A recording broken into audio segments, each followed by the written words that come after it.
साराना का सलाम कबूल कीजिएगा। साराना यूट्यूब चैनल, फेसबुक पेज पे आपको खुश आमदीद कहता हूँ। शाद रहें, आबाद रहें, हमेशा दुआ देता हूँ।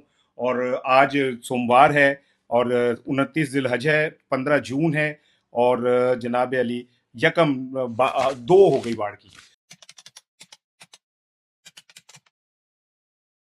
सोमवार है और 29 जिलहज है, 15 जून है और जनाब अली यकम 2 हो गई बाढ़ की। अच्छा, वो मैंने पता नहीं डेट आपको सही बताई है कि नहीं, क्योंकि मैं आज ऑफिस नहीं हूँ, घर पे बैठा हूँ, लिहाजा मैं अंदाजे में अपनी यादाश्त नलता गल की थी। लेकिन बहरहाल जो भी दिन हो, जो भी तारीख हो, आपकी किस्मत के लिए बेहतरीन हो, पाकिस्तानियों के लिए, पाकिस्तान के बाहर रहने वालों के लिए आज का दिन पहले हफ्ते का पहला दिन है। ਤੁਸੀਂ ਜਿਹੜੇ ਕੰਮ ਵਿੱਚ ਹੱਥ ਪਾਓ, ਅੱਲਾਹ ਤਾਲਾ ਤੁਹਾਨੂੰ ਆਸਾਨੀਆਂ ਦੇ ਦੇ। ਜਾओ, दरवेश की दुआ जे लग गई है तो शाम ਨੂੰ ਮੈਨੂੰ ਦੱਸਿਆ जे, मुझे शाम को बताइए कि मेरी दुआ लगी है कि नहीं। आज है जो जो लोग घर से निकलेंगे, हमारी दुआ उसका पीछा करेगी और आप देखिएगा बल्ले बल्ले हो जाएगी। अच्छा जी, 2-3 बड़ी इंपॉर्टेंट चीज़ है। 2 दिन से 3 दिन से मैं मुसलसल लगा हूँ, हुकूमत जारी है, इंज हो गया उंज हो गया। अच्छा, उसकी कंटिन्यूटी जो है, जो कुछ चीजें मजीद सामने है जिससे आपको मेरी बात समझ आएगी कि कुछ गड़बड़ हो चुकी है। कहते ना, हवा चल पड़ी है, हवा चल पड़ी है, और बुल्ले की हवा चल पड़ी है।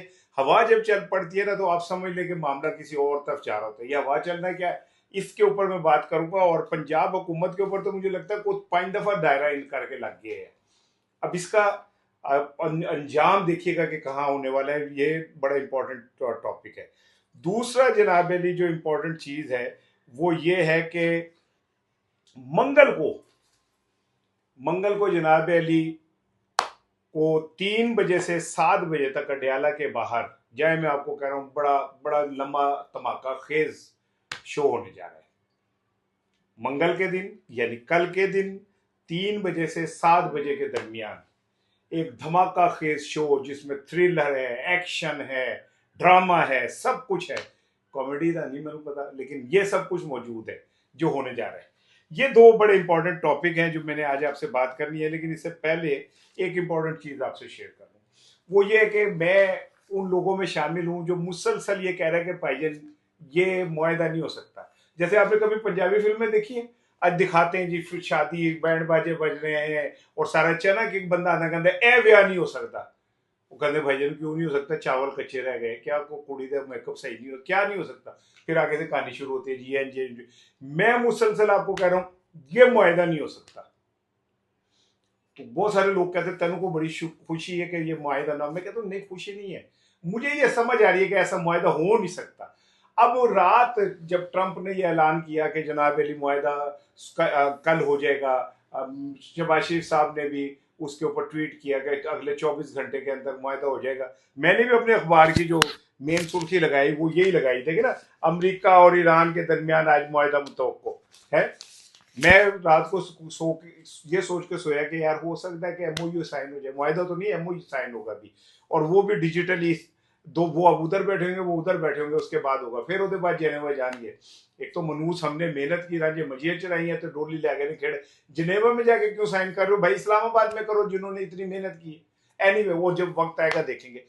आज सुबह जब मैं उठा तो पता चला कि इसराइल ने लेबनान पे हमला कर दिया, और लेबनान के ऊपर हमला करके उसने वहां बड़े वसी पैमाने पे तोड़ फोड़ की है, शहादतें हुई हैं, हलाकतें हुई हैं बहुत बड़े पैमाने के ऊपर। उसके बाद जाहिर है ईरान ने तो स्टैंड लेना थी। ईरान ने कहा भाईजान कौन सा मुआहदा, ये तो तय है कि लेबनान पे भी हमला नहीं होगा। वो देखे थोड़ा बगल बच्चा जो है वो क्या कर रहा है। उस पे कहते हैं कि ट्रंप साहब ने बड़ा गुस्से का इजहार किया और उन्होंने कहा कि जनाब अली ये मुआहदा अमन मुआहदे के रास्ते में रुकावट है और ये है वो है। अब सवाल ये पैदा होता है कि क्या नेतन्याहू इतना ताकतवर हो गया है कि वो अमेरिका की मर्जी के खिलाफ जो मर्जी करता फिर रहा है। क्या ये मान लिया जाए कि अमेरिका की आशीर्वाद के बगैर जो इसराइल है वो बदमाशियां दिखाता फिरे, लोगों की जानों से खेलता फिरे। आप सोच सकते हैं। काली बॉफ साहब ने इस पे बड़ा अच्छा वो किया, उन्होंने कहा ये गुड कॉप बैड कॉप बंद करें। आप हमें कह रहे हैं जनाब अली, क्या कहते हैं, हम इसराइल को जनाब डांट रहे हैं ये वो, और इसराइल हमले से पहले जो है आपसे इजाजत ले रहे हैं, आप उसे इजाजत दे रहे हैं। तो ये जो गुड कॉप बैड कॉप है ये बंद करें। तो भाईजान फिर मैं आपको बता रहा हूं, मुआहदा पै गया फिर खटाई जी। और मैं आपका भाई जब बार बार आपको एक ही बात कहते हैं, तो इसलिए नहीं कह रहा होता कि कोई मेरे जो है वो ट्रंप से कोई ताल्लुकात हैं, या ईरान के अंदर मेरे जो है वो इराकची साहब से ताल्लुकात हैं। भाई कॉमन सेंस की बात है ना। कॉमन सेंस ये कह रही है कि जब तक इसराइल जैसा नाग मौजूद है और अमेरिका उसे खामोशी से सपोर्ट कर रहा है और उसे कहता है, उकसाता है कि कार्रवाई कर दे, फिर बाद में मजम्मत करता है, इसका मतलब क्या ये इस तरह का काम कोई मुसलमान मुल्क कर सकता है कि वो किसी और मुल्क में जाके बमबारी करे और लोगों को मार दे?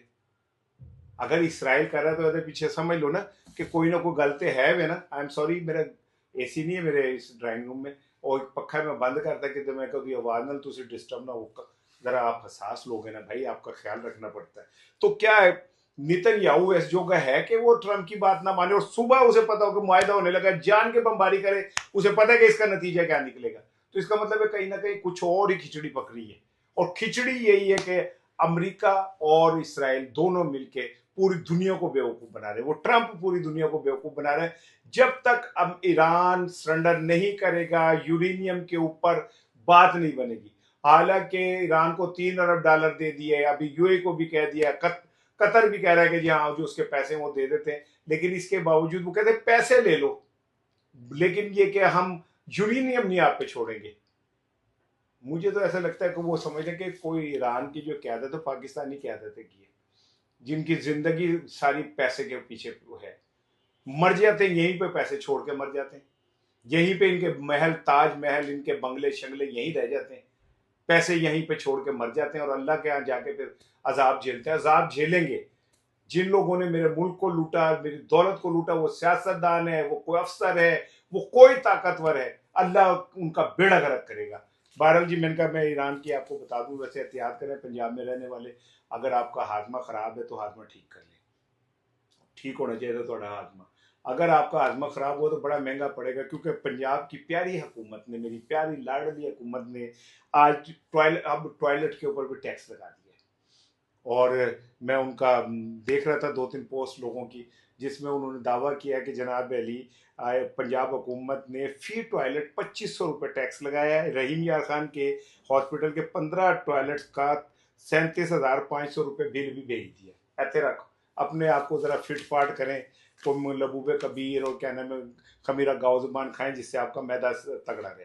अब आ जाए जी पंजाब की हुकूमत के ऊपर। आज मेरा प्रोग्राम था बोल के ऊपर, और मोहसिन बेग साहब उस पर में मौजूद थे। तो उसमें जब मुझसे सवाल हुआ, तो मैंने कहा कि देखें, बात यह सवाल ये था कि क्या ये हुकूमत जा रही है या नहीं जा रही। अब ज़रा सुनिएगा। वो उन्होंने मोहसिन बेग साहब की तरफ गई पहले, जो खातून एंकर थी। उन्होंने कहा कि मोहसिन बेग साहब की हुकूमत जा रही है। उन्होंने कहा जी कोई ऐसी बात नहीं है, अब विफाक में सब कुछ ठीक है, यूं है और यूं है, कोई मसला नहीं है, और हुकूमत ऐसे नहीं जाती होती है, हुकूमत यूं नहीं जाती होती है, और हुकूमत कैसे। जब वो मेरी तरफ आई तो मैंने कहा कि जी मैंने तो खुद मोहसिन बेग साहब की मुंह से सुना है कि पंजाब हुकूमत जो है वो जारी है, उसके खिलाफ तो FIR मोहसिन बेग साहब ने सबसे पहले काटी थी। तो मोहसिन बेग साहब को शायद आवाज़ नहीं आई मेरी, तो उन्होंने कहा नहीं नहीं, मैंने विफाक का नहीं कहा था, मैंने पंजाब हुकूमत का कहा था। मैंने कहा जी पंजाब हुकूमत का क्या कहा था? कि मैंने ये कहा था कि पंजाब हुकूमत में बड़ी करप्शन है, और ये पंजाब हुकूमत के खिलाफ जो ऊपर बैठे लोग नाराज हैं। तो मैंने कहा जी मैं भी तो ये कह रहा हूँ कि पंजाब हुकूमत के खिलाफ दायरा लग चुका है, और पंजाब हुकूमत वो हथेली है जिसपे विफाक की सरसों जमी होती है। जो हथेली नहीं रहेगी तो सरसों भी नहीं रहेगी, जिथे गई है मिला उथे गई है बेड़ियां। तो मैंने कहा अगर पंजाब हुकूमत को चैलेंज हो जाता है तो इसका मतलब ये कि विफाक की हुकूमत भी खत्म हो जाएगी। ये तो इनके पुराना तरीके वारदात है कि बड़ा भरा उत्ते छोटा भरा थले, अब वो चाचा ऊपर भतीजी नीचे, यानी पंजाब को नहीं छोड़ना इन्होंने किसी शक्ल के अंदर भी। अब सहाफी वकार अहमद साहब, उनका कहना है कि मरियम साहिबा की रिप्लेसमेंट जो है वो होने जा रही है। अच्छा, वो कहते हैं कि मरियम साहिबा चूँकि उनको गले की ऑपरेशन हुआ है, अल्लाह ताला उन्हें सेहत दे, तंदुरुस्ती दे। मैं हर दफ़ा जब भी मरियम साहिबा का जिक्र करता हूँ उनके लिए सेहत तंदुरुस्ती की दुआ करता हूँ, और उनके बच्चों पे उन्हें कायम रखे, उनकी जोड़ी अल्लाह सलामत रखे। भाई हमें इससे क्या यार, हमने तो सियासी, और जिन लोगों ने मुल्क को तबाह किया वो अल्लाह जाने वो जाने, हम क्यों किसी के साथ वो करें। तो मरियम साहिबा की कहा यह जा रहा है कि उनके ऑपरेशन के बावजूद भी फिजिकल कंडीशन अब ऐसी नहीं रही कि वो बहुत ज़्यादा स्ट्रेस उठाए। लोगों का कहना है, मेरा कोई एक्सपीरियंस कोई नहीं, लेकिन सहाफ़ी जो वकार मलिक साहब है उन्होंने कहा है जी मरियम साहिबा की रिप्लेसमेंट जो है वो होगी। अब रिप्लेसमेंट का मतलब आप समझ लें कि डेफिनेटली अगर एक चेहरा बदला जाता है ऊपर से तो नीचे सारा कुछ बदल जाता है। मिसाल के तौर पे आज पाकिस्तान के अंदर जो सारी हिरारकी है और उसमें फील्ड मार्शल साहब का बड़ा रोल है, अल्लाह ताला ने उनको बड़ी इस मामले में वो दी। अमेरिका ईरान के मामले में जो उनकी पॉलिसी चलेगी वो नीचे तक आएगी, ठीक है ना। एक आदमी की पॉलिसी होती है जो नीचे तक आती है, मरियम साहिबा की पॉलिसी और मरियम साहिबा की टीम। लेकिन अगर फर्ज करें रिप्लेसमेंट होते हो तो नए लोग आएंगे, नए चेहरे आ जाएंगे। क्योंकि कल मैंने आपको ये बताया था कि पंजाब के वुजरा के ऊपर बहुत ज्यादा संगीन इल्जाम आ रहे हैं। अब मुझे किसी एक दोस्त का फोन आया, उसने कहा राना साहब लो जी मैं माइक ही नहीं लाया सी, पता नहीं उनका आवाज़ पूरी गई है कि नहीं गई, लेकिन जितनी भी गई अब आप उस पर गुजारा कर ले। मैं 10 मिनट मैंने बगैर माइक के ही बोल लिया, अल्लाह करे आप तक आवाज़ चली गई होगी। अच्छा, उन्होंने कहा राना साहब आप जो ये कह रहे हैं कि वो साकिब चद्दड़ ने पता नहीं 10 करोड़ का के 27 करोड़ का 60 करोड़ का प्लाट लिया और यूं लिया और कितने करोड़ उसने मोमना इकबाल को, कितने करोड़ उसकी बहन को खिला दिए, इतने पैसे कहाँ से है। तो उनका पोले बादशाह, ये तो एक इतना सा रत्ती बराबर शो है जितना लोगों ने लूट मार कर ली है। उन्होंने मुझे कहा कि अलहमरा के अंदर अगर मैं किस्से सुनाने शुरू कर दूं ना आपको, मैं नाम नहीं ले रहा उन साहब का, अलहमरा के अगर मैं किस्से सुनाने शुरू कर दूं तो राना साहब आपके कानों से धुआं निकल है। कैसे जाली कंसर्ट, कैसे क्या और उन पे करोड़ों के चेक बनाए जाते हैं। अच्छा, चूंकि अजमा बुखारी वहां पे वजीर इत्तलात हैं तो मुझे ये बात डाइजेस्ट नहीं हो रही, क्योंकि अजमा बुखारी एक बड़ी सुलझी हुई खातून और मेहनती खातून है।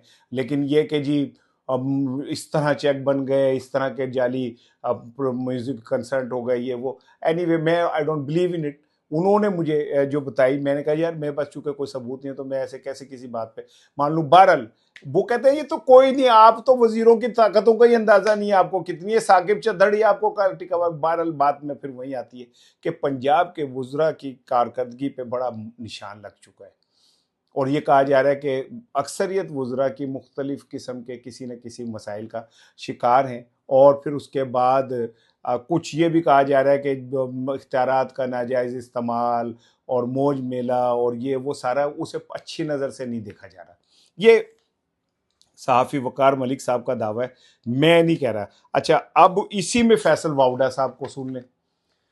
फैसल वाउडा साहब कहते हैं कि नून लीग के साथ वो होने वाला है जिसके बाद ये सियासत से तौबा कर लेंगे।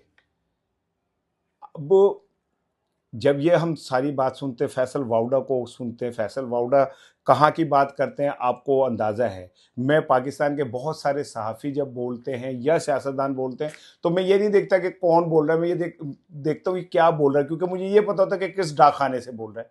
बहुत सारे सहाफ़ी फ़ख्र से कहते हैं कि हाँ जी हमें हमारे साथ हमें बताते हैं कि ये बात है, हमें ये बताते हैं। अगर मैं उन्हें कहूँ कि यार तुम मैसेंजर हो, तुम उनके पैगाम आगे पहुँचाते हो तो गुस्सा करते, तो मैंने कहा भाई अच्छा मैं किसी तरह ना ही नहीं लेता, साढ़े लोग ठीक है भाई। लेकिन ये कि अगर वाउडा ये कह रहे हैं कि इनके साथ वो होने जा रहा है जिसके बाद ये सियासत से तौबा कर लेंगे, तो फिर गल तो सोचनी पैंदी है कि कुछ है। दूसरी जानिब वजाहतें आनी शुरू हो गई हैं, साडा कोई रोल नहीं, साडा कुछ नहीं। फैसल मुमताज़ जो हैं आज़ाद कश्मीर के वज़ीर आज़म, अब वो भी आहिस्ता आहिस्ता उस लाइन से साइड पे हो रहे हैं कि जी ये दहशतगर्द हैं और इनके को कलादम। उन्होंने कहा जी मैं तो नहीं कहता, मैं तो कब भी कह रहा हूँ कि इनसे बात की जाए, मैं तो अब भी कह रहा हूँ कि इनसे बैठ के बात की जाए। तो उन्होंने कहा कि जी आप उनके सबूत दिखा दें दहशतगर्दी के। उनका एक तो मैं मीडिया पे नहीं दिखा सकता, दूसरा जिनके पास हैं वो दिखाएंगे। वो बड़ी बारीकी से गेम खेल रहे हैं, अपने आप को साइड पे कर रहे हैं। और ये उनके पीछे पीपल्स पार्टी है जो एक वाज़ेह तौर पे लाइन ले रही है इस चीज़ के हवाले से।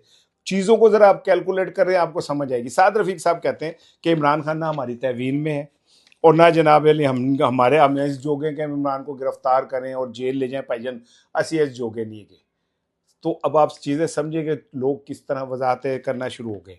अब आ जाए जी मेन टॉपिक के ऊपर, और वो है कि अलीमा खानम बहुत अरसे से ये कह रही हैं कि जनाब तुसी 10,000 बंदे आप इकट्ठे कर लें वो अडयाला के बाहर, और ये प्रेशर इतना डेवलप हो जाएगा कि संभाले नहीं संभलेगा।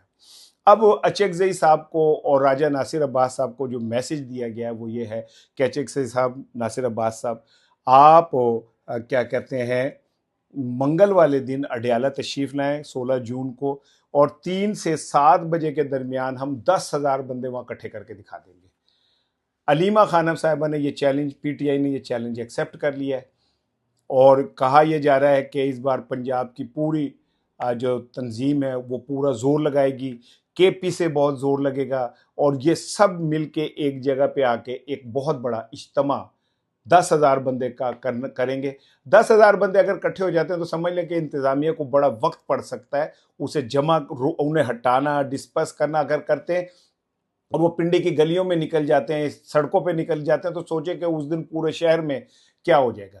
लेकिन उन्होंने कहा कि अचकजई साहब, आप राजा नासिर अब्बास साहब, आप इस 3 से 7 बजे तक 4 घंटे के लिए तशरीफ ले आए वहां पे, बाकी काम हमारा है। अब ये पीटीआई का एक बार फिर इम्तहान है। अगर पीटीआई इस मौके के ऊपर चूक गई, पीटीआई इस मौके के ऊपर वो सब कुछ ना कर सके जो अलीमा खानम या पीटीआई की क़यादत दावा कर रही है, तो समझे कि पीटीआई के अडयाला वाले गुब्बारे में से हवा निकल जाएगी। वहाँ के जो लोग हैं जो वहाँ पे इज्तिमा करते हैं, मरियम, इमरान खान की जो तीनों बहनें हैं, उनका बयानिया बस इतना ही रह जाएगा फिर कि वो अपने भाई के पास बाहर जाके खड़ी हो जाएं, वहाँ बैठ जाएं और बैठ के घर आ जाएं, और ये एक यूजलेस एक्सरसाइज बन के रह जाएगी, जिसमें सीएम वहाँ से चलेगा और आके वहाँ पे अब पुलिस एहलकार जो है वुज़रा का गिरेबान पकड़ेंगे, उन्हें धक्के देंगे, वो वहाँ से मायूस होके वापस आ जाएगा, खेल ख़त्म हो जाएगा। रोज़ का कोई खेल होएगा कि वो हर मंगल को जाएंगे और बिस्त होकर अपने घर चले जाएंगे। बहनें जो हैं वो वहाँ बैठ के पुलिस के नारवा सलूक देखेंगी, कोई गिर जाएगी, उसकी टांग जख्मी हो जाएगी, किसी कभी सर्दियों में उन पर ठंडा पानी फेंक देंगे, कभी वर्कर्स को उठा के ले जाएंगे। यही होता रहेगा, और इससे आहिस्ता आहिस्ता ये चीज़ डेवलप होनी शुरू हो जाएगी कि इमरान खान के लिए जो अवाम है शायद उनका जज्बा ठंडा हो गया। हालांकि अब किसी एक को भी उसके घर से एक दफ़ा छापा पड़ जाए ना और पुलिस आ जाए, तो उसके बाद वो कई दहाइयाँ सियासत से ऐसे कान को हाथ लगा के तौबा कर लेता है। लेकिन फिर भी पीटीआई 4.5 साल से जिस तरह उसको क्रश किया जा रहा है, जिस तरह उसको तबाह किया जा रहा है, जिस तरह गिरफ्तारियाँ हुई हैं, जिस तरह उनके ऊपर मुकदमे बने, जैसे उनके ऊपर एक गैर एलानिया बैन लगाया गया है, इन सारी चीज़ों को देख के ऐसे लगता है पीटीआई ख़त्म हो गई, पीटीआई की लीडरशिप ख़त्म हो गई। जो एनालिस्ट है हमारे बहुत प्यारे, जिनके मुंह में ज़बान जो है वो किसी और की होती है कि जी पीटीआई तो ख़त्म हो गई ना जी, देखे, और वो